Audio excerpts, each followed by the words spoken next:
Escola dominical, feita pra mim, pra você.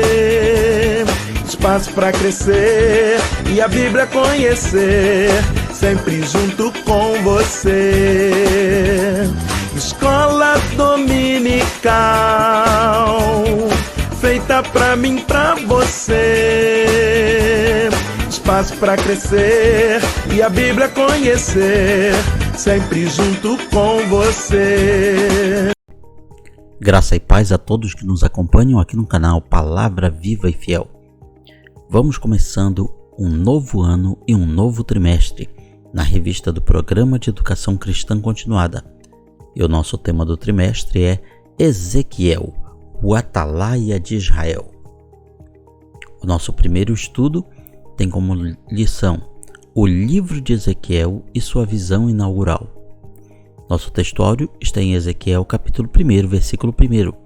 Aconteceu no 30º ano, no 5º dia do 4º mês, que estando eu no meio dos exilados, junto ao rio Quebar, se abriram os céus e eu tive visões de Deus. Nossa verdade prática nos fala que Deus é santo e justo. Ele não deixa o pecado sem punição, mas sempre oferece restauração e recomeço aos que se arrependem. Nossa leitura bíblica com todos está em Ezequiel capítulo 1, versículos 1 a 14, versículos 26 a 28. Os hinos sugeridos de nossa harpa cristã são os de número 10 e número 124. Lembre de deixar o seu like e o seu curtir neste vídeo, pois assim você nos ajuda a espalhar a boa semente aos corações. A introdução nos fala que o livro de Ezequiel é um dos mais singulares de toda a Escritura. Escrito em meio ao exílio babilônico, em 592 a.C., reúne mensagens de juízo e de esperança, marcadas por visões extraordinárias e atos simbólicos carregados de significado espiritual. Enquanto Isaías pregara antes do exílio e Jeremias durante os últimos dias de Jerusalém, Ezequiel exerceu seu ministério no coração da Babilônia, junto aos deportados, revelando que o Deus de Israel não estava limitado a um templo ou a uma terra, que era como se pensava naquela época, mas permanecia soberano e presente mesmo no estrangeiro. Primeiro tópico: o livro. O título do livro deriva do nome do profeta, que em hebraico Ezequiel, traduzido como Ezequiel, e que significa Deus fortalece. Primeiro item: estilo e contexto histórico. O estilo literário deste profeta chama a atenção por ser marcado por um impacto visual fora do comum. Ezequiel foi o profeta que mais se valeu de recursos audiovisuais. Ele menciona 9 visões, várias ações simbólicas, provérbios e alegorias. O livro de Ezequiel está imerso no cativeiro babilônico, um período de profunda crise emocional, nacional, para Judá. Por que não dizer para todo o povo israelita? Ezequiel é um profeta no exílio. Tinha mais ou menos a mesma idade de Daniel. Jeremias já devia ter mais de 50 anos, quando Ezequiel é chamado para ser profeta. Isaías havia morrido uns 80 anos antes. Ezequiel estava com 25 anos de idade no ano 597 a.C., quando foi levado preso à Babilônia. O seu ministério se inicia 5 anos depois, junto com outros milhares, cerca de 10.000 nobres, como artífices, artesãos, ferreiros, ou seja, boa parte da população economicamente ativa, a elite produtiva do povo de Judá. Os babilônicos, eles não levaram o povo judeu de uma vez só cativos. Houve pelo menos 2 ou 3 ondas de deportação. E Ezequiel foi nessa primeira onda, quando também foram levados os tesouros do templo e do palácio real. Alguns dos deportados foram colocados em prisões, outros foram feitos escravos, mas a maioria foi permitido morar em suas próprias casas em colônias judaicas. Dessa maneira, nós vemos que o cativeiro babilônico ele não foi tão rigoroso quanto o cativeiro egípcio. Ezequiel recebeu essa liberdade, estabelecendo-se na cidade de Tel Abib, localidade a cerca de 80 quilômetros a sudeste da Babilônia, junto ao rio Quebar, que era um grande canal do rio Eufrates que corria em volta daquela cidade. Ali, sua casa tornou-se um lugar de reuniões, onde os judeus, levados, exilados em Babilônia, vinham consultar a Deus. Segundo item, o objetivo. Veio expressamente a palavra do Senhor a Ezequiel, filho de Buzi, o sacerdote, na terra dos caldeus, ou seja, Babilônia, junto ao rio Quebar, e ali esteve sobre ele a mão do Senhor. O objetivo divino através do ministério de Ezequiel era duplo. Primeiro, promover arrependimento e fé através do aviso de julgamento iminente sobre Jerusalém e as demais nações. Isso porque Jerusalém ainda não tinha sido totalmente destruída, conquistada pelos babilônicos. Deus, então, através de Ezequiel, avisava que, por causa dos pecados da nação judaica, isso iria acontecer em breve, como realmente aconteceu. Outro objetivo era estimular a esperança e confiança com a mensagem posterior de que um dia o povo seria novamente reunido, a cidade seria restaurada e um novo templo construído, como realmente aconteceu mais tarde. A primeira mensagem foi enfatizada durante os 6 primeiros anos do ministério de Ezequiel, ou seja, dos anos 592 a 586 a.C. Ele afirmou que Jerusalém seria destruída, a Babilônia não cairia rapidamente, como diziam os falsos profetas, e o Egito era uma falsa esperança de auxílio, pois também seria conquistado pela Babilônia. Sim, naquela época, o povo judeu que havia ficado em Jerusalém e nas poucas cidades em volta, eles tinham a esperança que o Egito pudesse fazer frente ao império da Babilônia e dessa forma ajudá-los. Deus, então, através de Ezequiel, dizia: não contem com isso, isso não irá acontecer.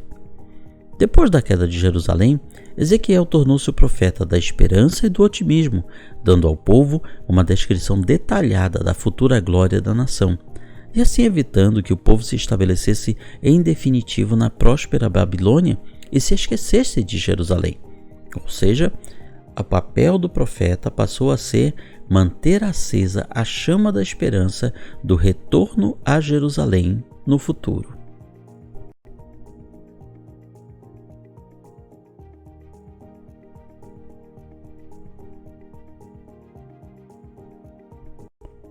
Segundo item, as rodas.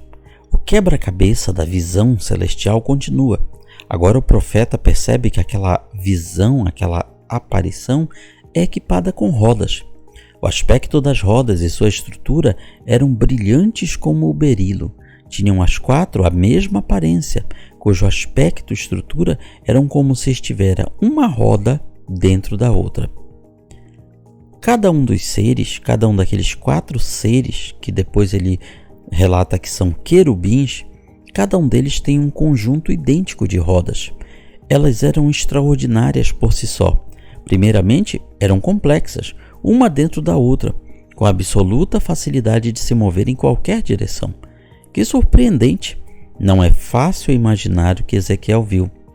Em segundo lugar, as rodas eram magníficas para se olhar. Elas resplandeciam com o brilho do berilo e seus aros eram maravilhosos. Bem, o berilo que é mencionado por Ezequiel é este tipo de pedra preciosa, é este tipo de mineral. Vejam que ele aparece em diversos tons e cores, portanto não nos ajuda muito a sabermos qual era o tipo de cor utilizado ali. Na verdade, o profeta estava como que procurando palavras para encaixar no que ele estava vendo. É como se não existissem palavras suficientes na sua língua para descrever o que ele estava visualizando. Mas essa imagem nos dá alguma pequena ajuda para entender que aquelas coisas que ele estava vendo resplandeciam de uma forma maravilhosa, com uma aparência metálica de uma pedra preciosa. Quanto à visão em si, aqui nós temos uma representação artística do que Ezequiel pode ter visto, ou seja, algo como se fosse um firmamento, um espaço plano, com o trono de Deus em cima e embaixo as rodas, as 4 rodas, com os 4 seres viventes, ou seja, os querubins. Isso é apenas para nos ajudar a dar uma ideia do que Ezequiel pode ter visto ali naquele momento. Claro que qualquer representação artística ou desenho estará muito abaixo do que realmente ele visualizou e tentou descrever na sua linguagem humana. E claro, não podemos fugir de uma representação artística mais recente que circulou nas redes sociais, criada em computador, e que mostraria essas rodas cheias de olhos, que é outro detalhe que é mencionado por Ezequiel nas suas visões, nos seus textos. Ou seja, as rodas, elas estavam uma dentro da outra e eram rodeadas por todos os lados por olhos. Isso também nos ajuda a dar alguma ideia do que Ezequiel teve de visualizar e descrever naquela sua visão. Veja, portanto, que tudo isso é algo bem diferente de todas as formas que Deus já havia se manifestado ao povo judeu até então. Em terceiro lugar, além dos querubins e além das rodas, o que parecia ser apenas um objeto, revela-se um ser vivo, pois eram cheios de olhos ao redor, nos fazendo crer ter em elas sua própria fonte de vida. 2 detalhes parecem impressionar o profeta. Seus movimentos são perfeitamente sincronizados com o das criaturas, com o dos querubins, ou seja, quando eles se moviam, as rodas também se moviam. Segundo, toda a harmonia percebida é atribuída ao espírito dos seres viventes. Nenhum profeta usa tanto a expressão espírito, ruach, como Ezequiel, razão pela qual muitos o chamam de o profeta do espírito. Terceiro item, o firmamento e o trono. Por cima do firmamento que estava sobre sua cabeça, havia algo semelhante a um trono, como uma safira. Sobre esta espécie de trono, estava sentada uma figura semelhante a um homem. E aqui a visão chega ao seu ápice. A atenção do profeta muda das rodas embaixo para uma forma acima das criaturas. Elas parecem estar suportando um firmamento, uma plataforma sobre suas cabeças. Ele comenta pela primeira vez um som que ele tem dificuldade de descrever. Ele usa as expressões muitas águas, o som de muitas águas, a voz do Onipotente, o estrondo, o tropel, ou seja, as pisadas de um exército. Esse barulho vinha do movimento das asas dos seres viventes. Em Êxodo 19:16, a aparição de Deus a Israel também foi acompanhada de sons específicos. Por fim, o profeta se volta para acima do firmamento, onde está o mais majestoso de todos os tronos jamais visto. Esse trono parece ser feito inteiramente de safira, uma das pedras mais preciosas da antiguidade. E sentado no trono está uma figura por demais impressionante. Ezequiel reconhece que parece um ser humano, mas não era um homem comum. A parte superior do seu corpo reluzia como metal e como fogo, e a parte inferior era igualmente fulgurosa. Mas o profeta não consegue definir o ser com exatidão. Tudo o que pode fazer é comparar a visão com fenômenos já conhecidos, como o arco-íris nos dias de chuva. A glória é por demais impressionante. A visão de Ezequiel é um dos episódios mais enigmáticos da Bíblia. Claro que, ao longo do tempo, outros acadêmicos, outras pessoas de outras áreas do conhecimento, tentam tirar o caráter sobrenatural, místico dessa visão e dizer que ele ali estava a visualizar uma nave espacial, uma espécie de alienígena, uma estrutura de outro mundo, de outro planeta. Então veja como essa explicação tem por finalidade tirar o foco do que estava ali escrito, ou seja, Deus estava se manifestando de uma forma como nunca antes vista. E claro que para o ser humano pecador e ímpio é muito mais fácil aceitar a ideia de uma nave espacial alienígena do que de Deus entrando na esfera humana. Terceiro tópico, os significados da visão. Por essa ser a primeira e a mais gloriosa das visões, algumas explicações e aplicações se fazem necessárias. Primeiro, a presença de Deus. Por cima do firmamento que estava sobre sua cabeça, havia algo semelhante a um trono, como uma safira. Sobre essa espécie de trono estava sentada uma figura semelhante a um homem. A visão de Ezequiel, enquanto estava no exílio, traz outra verdade consoladora. Deus estava com seu povo, onde quer que eles estivessem. Afinal, na cabeça de muitos deles, agora eles estavam numa região onde os deuses de Babilônia é que tinham todo o poder. Então Deus estava ali, se manifestando com uma glória nunca antes vista no território de Israel, para dizer ao povo: eu estou com vocês. Com isso, Deus queria deixar claro que ele não está limitado ao templo em Jerusalém e nem a lugar nenhum. Claro, Deus, ele estava querendo dizer: eu estou em toda parte, eu estou em todo lugar. Por isso que mais adiante nós vamos ver uma conexão entre a visão que Isaías teve de Deus, do trono de Deus, lá no território de Israel, no templo em Jerusalém, mencionado em Isaías capítulo 6, e que tinha acontecido cerca de um século antes, com esta visão gloriosa que ocorre fora do território de Israel. É Deus dizendo: a minha glória é a mesma em qualquer lugar. Para os exilados, impedidos de sacrificar diariamente no templo, essa verdade foi tremendamente reconfortante. Sua presença ativa no meio do seu povo indica que ele não é um Deus indiferente ou desinteressado. A visão encoraja Ezequiel e a todos nós. Era como se Deus estivesse dizendo: Ezequiel, eu não abandonei o meu povo, como alguns pensam. Ou talvez dizendo: eu não abandonei vocês como vocês me abandonaram. Nos dias de hoje, ao enfrentarmos crises pessoais, políticas, globais, podemos continuar certos de que Deus está presente e assim descansar no seu cuidado. Deus também está presente nos nossos exílios pessoais, ou seja, naqueles momentos de solidão, depressão, perdas, enfermidades. Ele está conosco. Não vá embora. Deus reina aqui e agora. Eis que estou convosco todos os dias, até a consumação dos séculos. Essa continua sendo sua promessa. Segundo item, a glória de Deus. Como o aspecto do arco que aparece na nuvem em dia de chuva, ou seja, o arco-íris, assim era o resplendor em redor. Esta era a aparência da glória do Senhor. Tudo sobre a aparição proclama a glória de Deus e sua santidade. O profeta tem dificuldade para descrever o que estava vendo. Sua busca por palavras e expressões somente ressalta a grandeza divina. Ao mesmo tempo, as comparações que Ezequiel faz nos mostram que ele estava vendo algo muito mais glorioso do que ele consegue descrever. Deus é diferente dos deuses das nações, desenhados, representados por figuras ou esculturas. A glória de Jeová desafia a descrição humana, seja verbal ou visual. Ele não pode ser reduzido a figuras, nem por representação alguma.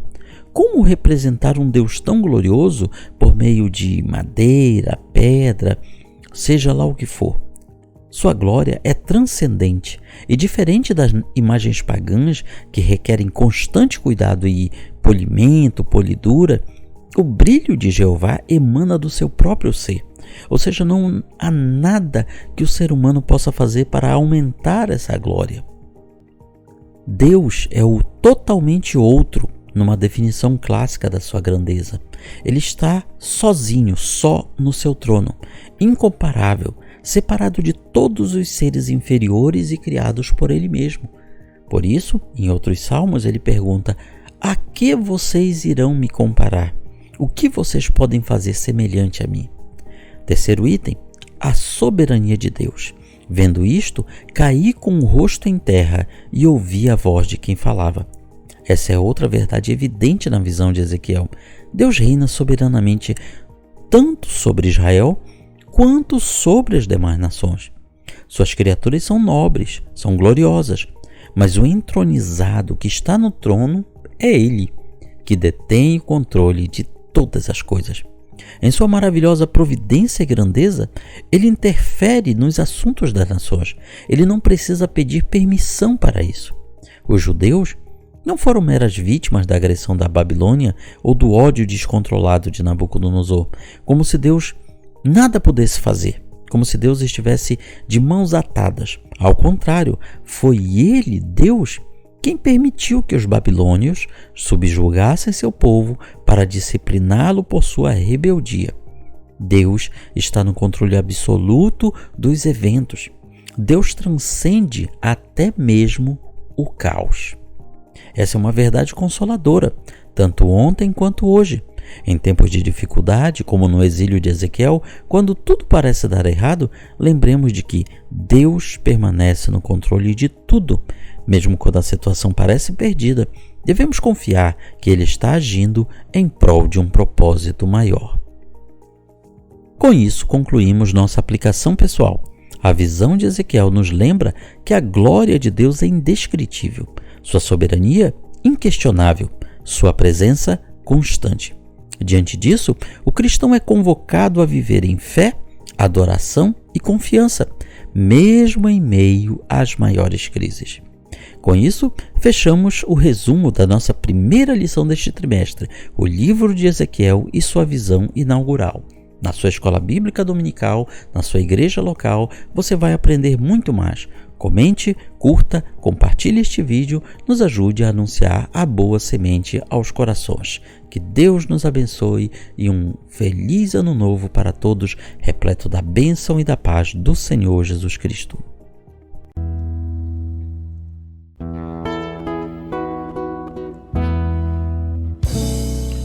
Findou-se o tempo de estudo da escola dominical. Boa lição aprendemos do nosso Pai Celestial.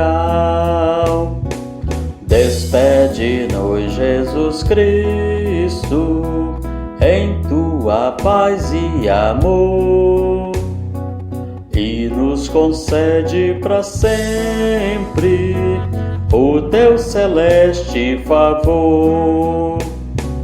Aos visitantes e amigos agradecemos também. Que a paz de Deus reine em todos e até domingo que vem. E até domingo que vem. E até domingo que vem.